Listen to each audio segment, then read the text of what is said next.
Estamos de vuelta en Cátedra Médica. Hoy nos acompaña en cabina el doctor Luis Ortega. Estamos hablando sobre cerebro adolescente. Usted tiene la oportunidad de comunicarse con nosotros en el transcurso del programa a través de las líneas 809-682-9850 y también a través de nuestra línea internacional 833-380-0062. Doctor, entrando en materia, usted decía en el bloque anterior que la rebeldía es algo innato de los adolescentes. O sea, no hay manera de que un adolescente no sea rebelde. Si esto es cierto, también es cierto de que hay algunos adolescentes que llegan a los extremos. Claro. Son irrespetuosos, violentos, agresivos. Y otros, dentro de esa rebeldía, pues quizás lo manejan de otra manera. ¿De qué depende que en esa adolescencia, pues algunos lleguen a extremos y otros no? ¿Cómo debe manejarse ese niño antes de que llegue a la adolescencia para evitar que esa etapa sea más traumática de lo que la diferencia entre un adolescente que va a tener una conducta muy fuerte, ¿no? Muy agresiva, muy confrontativa, y el adolescente que tiene esa conducta en un menor grado, en sanamente, vamos a decir que es parte de su desarrollo, va a ver con el ambiente cómo esté, tanto actual como anterior. Cómo te criaron tus padres, cómo te prepararon para este momento tus padres, cómo está el ambiente de tu casa en ese momento. Porque tú no puedes pedirle a un adolescente que se regule emocionalmente o que comience a regularse emocionalmente, primero porque los padres no saben, claro, y segundo porque es un ambiente que es hostil, un ambiente que es muy deplorable, un ambiente que tiene necesidades básicas que le faltan, ¿no? Como la comida, el tiempo de ocio, lo que tiene que ver con el trabajo de los padres, el mismo hecho de tener este ambiente hostil todo el tiempo. Tú no le puedes pedir a un adolescente que se comporte de manera diferente. Claro. Entonces, el ambiente que haya hecho y cómo te hayan preparado tus padres entre los 6 y 10 años, de cómo era la comunicación, de cómo te preparaban, de cómo te explicaban, de cómo se regulaban ellos y cómo te regulaban a ti. Pues entonces con estas experiencias el cerebro comienza a utilizar estas habilidades para poder autorregularse. Pero si no hacen esto, es casi imposible que el cerebro de adolescente lo haga solo, porque el cerebro de adolescente, como decía el doctor Amaury, está limpio. Ahora es que está aprendiendo cosas, ahora es que está aprendiendo entrenándose. Entonces no es lo mismo tener un adulto que ya ha pasado por esta situación varias veces y comenzaba a mejorar, a este adolescente que tiene que aprender a hacer cosas solo. Vamos a ver si la gente participa con nosotros. 809-682-9850. Diga usted. Hola, buenas tardes, No señora escuchamos, Italisa. Vamos a ver. Buenas. Mire, buenas. Queremos decirle que es muy complejo el sistema mental porque involucra a muchas familiares que por la falta de seguro tienen que tenerlo enfermo en su casa. Eso y violentamente pueden hasta herirlo a ellos mismos. Sí. Así que la mente mental vamos a tratar de llevarla a un acuerdo. Sí, que la podemos poner en cualquier segundo. Bueno, muchas gracias.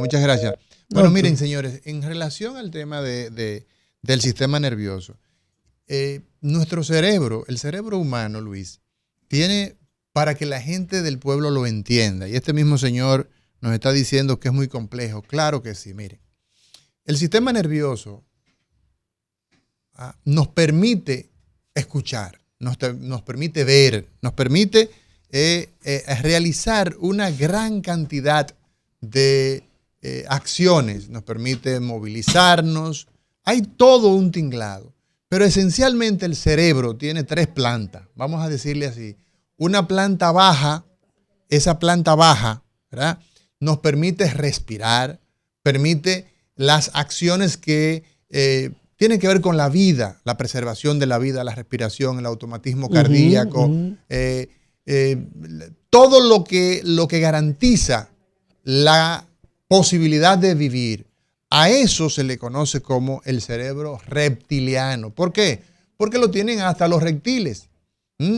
Ahí hay capacidad para las funciones vitales. Pero hay un cerebro superior, el cerebro que permite a usted decir, bueno, yo ese carro viene muy lleno, está medio peligroso, ahí hay gente como que no me cuadran.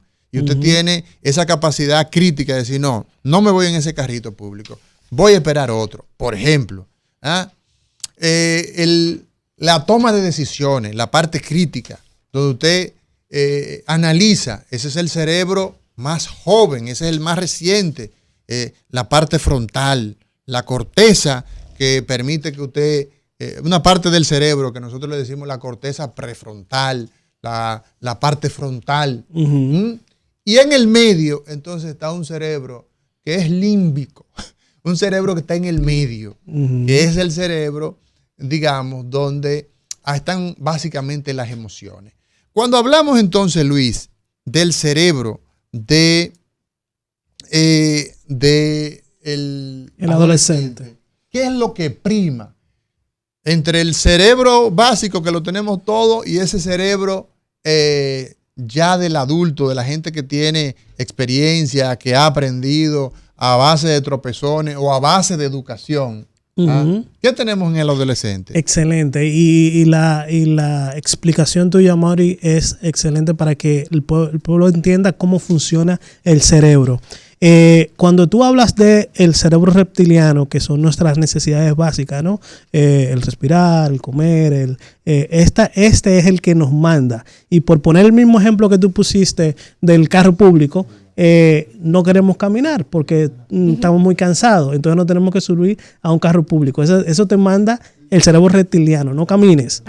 No camines. Entonces viene el cerebro medio, que es el límbico, ¿no? Y te dice, tú te sientes, ¿no? Que te vas a montar en el carro y ves a muchas personas. ¿Y qué pasa? Ahí el cerebro límbico entra en acción y dice, miedo.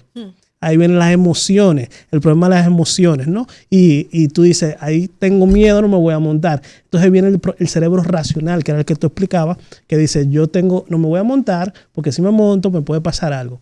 Estos tres cerebros son los que manejan al adolescente. ¿Qué pasa en el adolescente? Como ustedes saben, y todos tenemos aquí un celular, fíjense que cuando ustedes duran mucho tiempo con aplicaciones, pues el celular, ¿qué hace? Se actualiza. Y cuando se actualiza, tú no puedes usar la aplicación. ¿Es así o no es así, Liz? Claro. Entonces, pasa igual con el cerebro del adolescente. Cuando estamos entre los 10 y los 30 años, estamos actualizando. Hasta los 30 años, doctor. Así mismo, entre los 10 y los 30 años, ahora mismo hablamos de adolescencia, pues estamos actualizando las áreas cerebrales. Yo tengo poco que salí de la adolescencia, doctor. No, entonces. Tú eres casi un adolescente. Yo creo que... Hasta los 30 años. Es así. Wow. Hasta los 30 años estamos haciendo poda todo el tiempo en la vida, pero significativamente hasta los 30 años. ¿Y qué pasa? En ese tiempo que estamos actualizando nuestro software en estas áreas, pues entonces las tenemos disminuidas. La podemos manejar peor. Y si no la podemos manejar, pues entonces comienzan las alteraciones de conducta y las impulsividades. Y hay áreas que están demasiado activas, como la emocional. Por eso ustedes ven que el adolescente siempre mucho amor o mucho odio o todo es extremo, todas las emociones son muy intensas porque la área amigdalina y todo lo que tiene que ver con el sistema límbico está hiperactivada. En cambio, las áreas que son la nueva, la corteza frontal, ¿no? Pues la entonces, del juicio, la del juicio, la que nos para de hacer cosas que no van con... La que te permite respirar y decir, espérate, déjame tomar esta decisión que es mejor, déjame irme a caminar, por ejemplo. Cuando somos adolescentes está disminuida esa área. Entonces, disminuida. Tenemos, por un lado, que nos aumenta lo que es toda la emocionalidad, toda la impulsividad, y otro lado, que debería ser el que nos frene, que está disminuida. Hay que tenerle paciencia a los adolescentes, hay que dejarlo que ellos hagan todo lo que ellos quieran, hay que ponerle límite, doctor. ¿Qué es lo que hay que hacer con los adolescentes? Porque tienen un cerebro que lo caracteriza. Doctor Luis Ortega, hoy conversando con nosotros en Cátedra Médica. Sobre todo, recordarles que las personas que están interesados en ver al doctor Ortega, lo encontramos en el 829-290-7420. 829-290-7420 en SIP KIPS. SIP, que sería de psiquiatría. P de papá, S de sapo, I latina, K de kilómetro, I latina, D, S, KIP, RD, SIDKIP, en el 8, perdón. SIDKIPS, en el 829-290-7420. Mira, yo creo que en la época que vivimos, el mayor error que tenemos es ese, el que dejamos demasiado al adolescente y no pusimos límites, y entonces el adolescente entendió que no tener límites es normal y comenzó a tener estas conductas disruptivas. Puede ser, como yo siempre he dicho, que en los ¿Conductas, años tú dices? Disruptivas, conductas malas, conductas que no son adecuadas o que son demasiado intensas con relación a su edad. Puede ser que en los años 1950 fuéramos al revés, fuéramos demasiado conservadores, demasiado cerrados, pero los extremos siempre han sido malos. Hay que llegar a un equilibrio. Definitivamente, cuando le damos herramientas al adolescente para que ellos vayan modulando su conducta, para que vayan mejorando su conducta, en vez de imponerla, mejoran mucho más, pero tampoco podemos darle la libertad de que hagan lo que ellos crean, porque también le estamos mandando el mensaje inadecuado y diciéndole a ese software que este es el sistema que tiene que actualizar. Entonces, si no lo hacemos con la medida justa, que es el entenderlo, pero también controlarlo, pues entonces vamos a traer lo que no queremos, que es un desarrollo inadecuado de ese adolescente. ¿Cuál es el peligro que hoy día tú observas como neuropsiquiatra, como un experto en la salud mental de nuestros niños, de nuestros adolescentes? ¿Cuál es el principal desafío que tú observas, o los principales, para no enclaustrarlo en uno solo, en la sociedad del día de hoy? Una sociedad que naturalmente pues tenemos las características que todos conocemos, Luis. Mira, definitivamente el problema más grande en el adolescente, vamos a decir, porque si lo llevamos el adolescente, claro. En el adolescente es la forma en cómo está relacionándose con los padres y con la sociedad. Y esto está trayendo como consecuencia el aumento de la incidencia de múltiples factores, ansiedad, depresión. Pero como hemos visto en esta época, ¿no? En Navidad y ahora en enero, cómo se ha incrementado esa relación tóxica entre padres e hijos, por ejemplo, en el caso del famoso pelotero, o incluso el caso que hubo ahora en Agora Mall, como un adulto no sabe cómo relacionarse con su hijo, con el adolescente, pues entonces trae como consecuencia los problemas de trastorno de conducta, la agresividad, que trae como consecuencia a la sociedad un adolescente que puede estar encarcelado, que puede estar deteriorado y que no va al colegio, y trae como consecuencia el deplore de la sociedad. Bueno, vamos a ver lo que dice la gente, señores. 809-682-9850. El doctor Luis Ortega, psiquiatra infanto-juvenil, hoy en Cátedra Médica. Diga usted. Hola, madre, un abrazo para ti, para Luis, hermano. Estamos casi cancelando. Está llegando casi la cancelación. Tú sabes que son... es más, yo pago para que no me cancelen. Mire, dale, Albert. Ustedes tocaron dos temas importantísimos. Un comentario rapidito, pero una pregunta para Luis al final. Mira, yo pienso que con relación al principio del programa, la prevención de las enfermedades, el cuidado de la salud, enfrentar eventos de salud en la calle, ayudar a otra persona, comienza por nosotros, por la persona común y corriente, claro. Y luego va en escala hacia un protocolo. O sea, ese protocolo de atención inicia fuera de las instituciones de la salud, pero termina en la mano de los especialistas. Por eso, en países como este, por ejemplo, lo que es CPR, o sea, resucitación cardiopulmonar, se da en las escuelas normalmente y también en las instituciones laborales, para que sepan enfrentar y cómo hacerlo. Mientras tú estás tomando el pulso de la respiración, tú vas llamando al 911 y ayuda a salvar vidas. O sea que siempre deberían de llevarse a las escuelas. Luis, pregunta, con relación al comportamiento de las niñas y de los adolescentes que tú estás hablando ahorita, ¿tú crees que será prudente llevar como materia en educación sexual a que las niñas detecten algunos tips, algunos consejos para que detecten cuánto posiblemente pueden ser acosadas, y seguido saber cómo actuar, cómo comunicarse a los profesores, a los padres o a los adultos? Porque los padres no tenemos tiempo de darle educación a los hijos, mucho menos educación que no dominamos. Tenemos que trabajar muchas horas para atenderlo a ellos. ¿Tú crees que a las escuelas debe de llevarse ese tipo de educación para enseñar a las niñas cómo defenderse y cómo denunciar a un posible depredador o abusador sexual? Te escucho en el aire, Bueno, hermano. pues mira, yo te sugiero, Albert, que tú escuches de manera muy pasiva, porque tú dijiste un elemento ahí, que los padres no tenemos tiempo.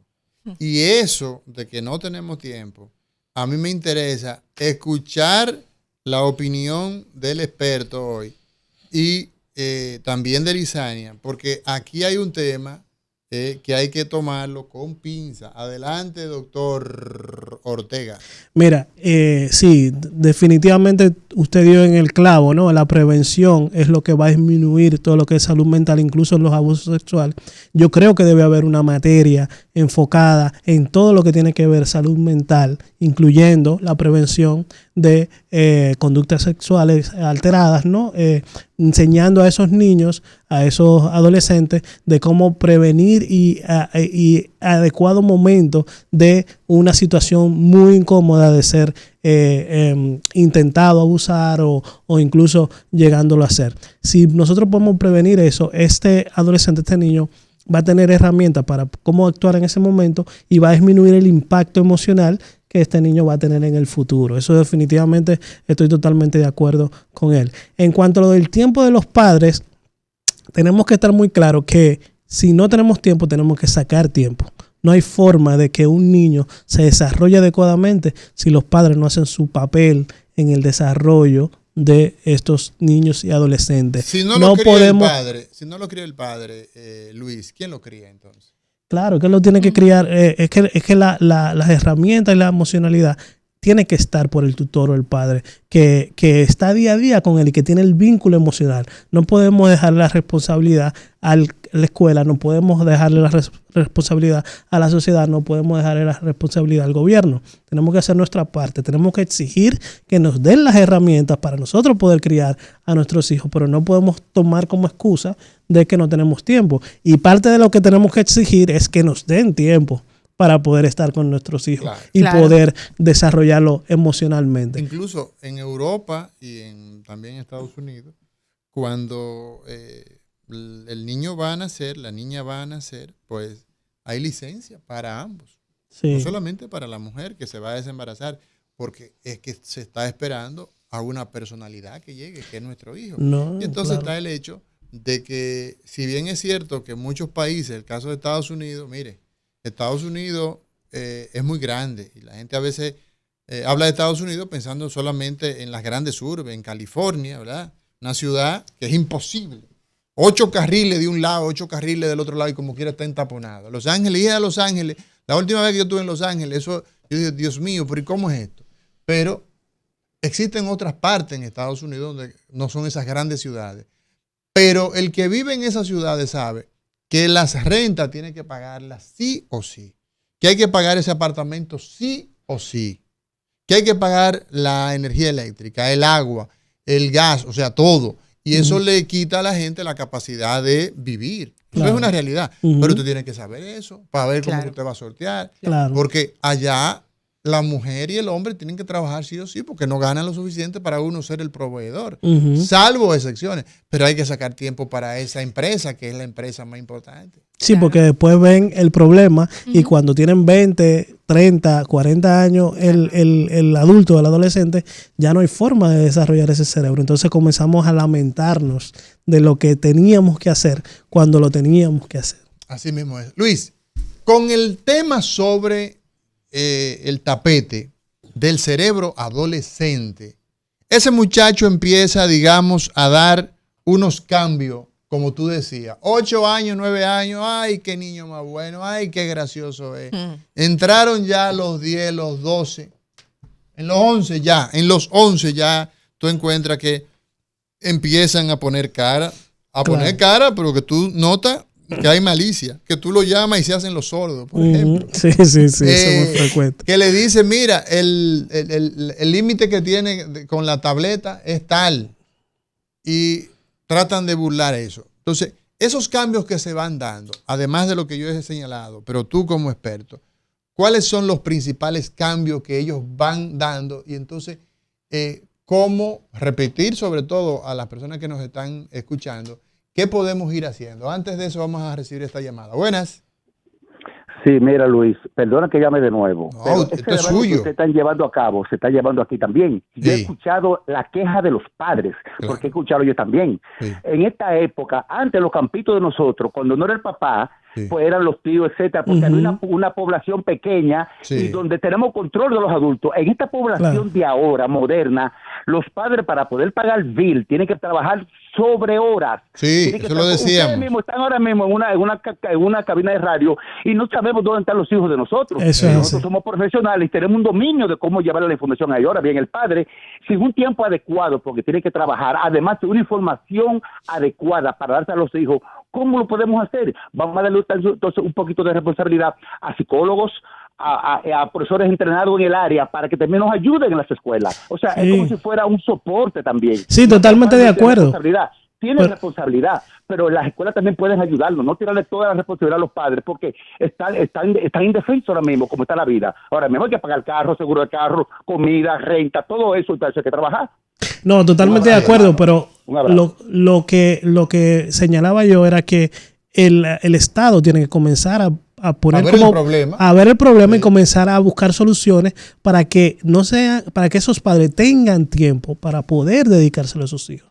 Porque el Estado no está viendo que el problema es mayor cuando no desarrolla un adolescente bien, cuando pierde la parte laboral un adolescente porque está preso, porque se suicidó, porque tiene alguna enfermedad, trastorno de salud mental, pues le sale más caro al Estado que buscar políticas de cómo hacer que esos padres tengan tiempo y no dejar sus necesidades básicas fuera para poder desarrollar la parte emocional del hijo. Así mismo es. Y muchas veces la sociedad, la manera en que resuelve el problema que ayudó a crear, no haciendo lo que tenía que hacer con esos jovencitos que están en este momento, están en las calles. Pero no hay un trabajador social, no se les paga a los trabajadores sociales, o es que esa figura no existe en la República Dominicana, esos niños que andan ahora mismo en banda, para identificarlo. Y luego en 10 años la sociedad le pega un tiro. Amaury, pero Oye bien, ¿cómo es el tema, Luis? O sea, el muchachito que la sociedad hoy día no es capaz de identificar a los padres y hasta cierto punto decirle, mire, ese muchacho usted no puede tenerlo, nosotros se lo vamos a asignar a alguien que no tiene muchacho y que quiere muchacho. Por ejemplo, que es un tema que se da en otros países, donde las sociedades están tan organizadas que usted dice, no, espérese, es que usted no tiene los elementos para criar ese muchacho, se lo quíteselo y se lo asigna a alguien. En esta sociedad, ese muchacho en 10 años, la sociedad, el problema que es tan grande, porque es un ladrón, es un sicario, es un atracador, es un violador, es que le da un tiro y sale de eso. Entonces, claro, es un problema que la sociedad lo tiene de frente, pero entonces no pone coto. ¿Qué hacer con el tema de los embarazos en los adolescentes, de la seducción de las adolescentes, del tema tan serio? 20% de nuestras mujeres que están embarazadas son adolescentes. ¿Qué hacer?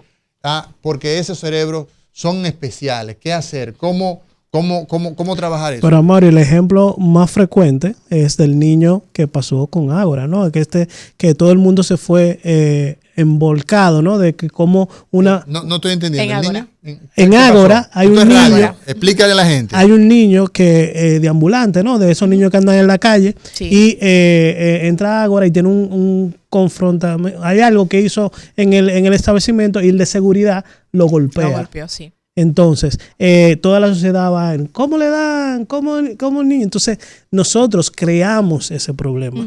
Pero cuando hay el problema, en vez de intervenir adecuadamente y ver qué pasó con el niño, qué pasó con el seguridad, qué hacer con ese niño, porque todo el mundo está atacando al seguridad, pero hay un niño deambulando que además después se puso a tirarle. Cometiendo actos delictivos. El caso, por ejemplo, porque sabe que no va a tener una en consecuencia Río de también, Janeiro. porque- Exactamente. Entonces, En Río de Janeiro, el tema de los crímenes o de las bandas criminales que utilizan a los adolescentes para matar. en Ecuador en estos días, Bueno. Sí. las personas que estuvieron en el programa de radio, habían algunos que eran menores, habían 2 o 3 que eran menores de Que edad. al ser menores, entonces, bueno, No hay me van a consecuencia. tratar como un menor. Entonces, Claro. ¿qué hacer con el caso puntual en estos minutos últimos que nos quedan con relación a este problema de que nuestras niñas se dejan seducir, los adultos entonces también son permisivos, en fin? pero sobre todo en lo que tiene que ver con las niñas y el tema Miren, de la seducción. tenemos que, como decíamos al principio, educar a nuestras niñas, no esperar que llegue el momento para educar a nuestras niñas todo lo que tiene que ver en la parte sexual y emocional, porque creemos que nada más el sexo, es cómo se relaciona esa persona con sus iguales y con adultos que puede tener más o menos tendencia a lo que es la relación sexual a destiempo, ¿no? Tenemos que prevenir eso y tenemos que poder intervenir a tiempo para disminuir estos embarazos en adolescentes, porque el cerebro de un adolescente, como decíamos al principio, no está preparado, cognitivamente no estamos preparados, físicamente estamos preparados después de los 11, 12 años para tener un hijo. Ajá. Pero cognitivamente en la época que vivimos no estamos preparados para tener un desarrollo. Esa responsabilidad. Claro, responsabilidad de desarrollo. Ese mismo cerebro no está preparado para tener un niño. Claro, tenemos que comenzar a utilizar los recursos que tenemos como las escuelas, como los hospitales, como todo lo que tiene que ver la comunicación, ¿no? La televisión, llevando ese mensaje y educando a las personas para poder disminuir lo que es la prevención. Doctor, en este caso de los embarazos adolescentes, regularmente esa adolescente embarazada estuvo relacionada con una persona mayor de edad. Lo que está ocurriendo actualmente es que se justifica diciendo, pero es que la menor lo consintió, claro, es que las menores de ahora no es tan fácil. Puede una menor, o sea, se justifica el hecho de que un adulto esté con una menor porque esa menor quiera estar con el adulto. Tiene esa menor la capacidad de consentir esa relación, tomando en cuenta todo lo que hemos hablado de ese cerebro que no está desarrollado, que no tiene esa capacidad de razonar y de tomar las decisiones correctas. Mire, imagínense cuando ustedes eran adolescentes, ¿cuántos novios tuvieron? ¿Cuántas relaciones? A mí no me pregunte, Doc, que no tuve muchos. Bueno, pero la mayoría tuvieron más de una relación y estaban con un novio y luego se dejaban, sí, y luego iban con otro y luego se dejaban. Entonces, la capacidad de lo que quiere, de raciocinio del adolescente, pues está disminuida. Entonces, tomar decisiones tan grandes como tener relaciones sexuales con un adulto, claro, que sí ya tiene muy claro de lo que debería querer y cómo lo debería querer, pues entonces es un choque entre dos cerebros que no deberían compaginar. Claro. ¿Okay? Entonces, lo ideal es que no tengan relaciones con mayores de edad mientras sean menores. Lo que hay que verificar muy bien es la edad de cuando somos menores de edad y cuando somos mayores de edad para tener algún tipo de relación. Que eso lo pudiéramos discutir en otro programa. Pero definitivamente una niña de 14, de 13, de 12 años no debería tener relaciones sexuales con un adulto. Debería estar en su edad, explorando su edad y teniendo contacto con su grupo, que es lo que con sus iguales, y es lo más sano para todos. Entonces, hasta que no podamos regularizar eso, y en nuestro país hay muchas carencias y que la parte económica es muy importante, pues entonces se da un fenómeno que no se da en otro país. Las niñas están con adultos no por afectividad, sino por economía. Beneficios, claro. Eso se está vendiendo mucho en la sociedad actual, doctor. Incluso los padres. Y fíjense que casi siempre, y eso está en estadística, cuando tenemos un embarazo en adolescente, en la mayoría de las veces, la madre también tuvo un embarazo en adolescente. Uh-huh. Y el padre, porque nunca hablamos del papá, pero el papá también tuvo muchas veces, es frecuente tener relaciones en adolescentes y hijos en adolescentes. Fíjense cómo en el caso famoso del pelotero, lo salgo a colación porque todos los conocemos, ¿no? Claro, y que justamente tiene todos los factores que usted menciona. La madre de la menor fue adolescente, estuvo embarazada en la adolescencia, entonces se repite el patrón. Él tiene hijos de 6 años. Él, cuando tenía 17, 16 años, tuvo un hijo. Entonces, todos estos factores hacen como un círculo vicioso donde tenemos madres de embarazadas que sus hijos también tienen una alta probabilidad de quedar embarazadas por la forma en cómo están desarrollando esa emocionalidad y ese cerebro de ese adolescente. Bueno, doctor, lamentablemente hemos agotado el tiempo del programa del día de hoy. Muy agradecidos de que nos haya acompañado en el programa de hoy aquí en Cátedra Médica con este tema tan interesante y que resulta de tanta utilidad para las familias que nos escuchan. Claro, Luis, a mí me encanta hablar de estos temas. Tú sabes que yo soy abanderado del adolescente y de cómo poder comenzar a entenderlo y cómo ayudar a desarrollar su cerebro. Y cada vez que puedo, siempre hablo de temas con esta temática. Bueno, doctor, antes de irnos, recordarle a la gente que el doctor Luis Ortega tiene consulta en Zip Kids. Allí usted puede comunicarse al 829-290-7420 para que haga su cita y vaya, y cualquier situación que tenga pueda ser solucionada con las recomendaciones del doctor. Agradecidos del favor de su sintonía. Será hasta mañana cuando nos reencontremos aquí en Cátedra Médica, esta producción en donde la salud merece respeto.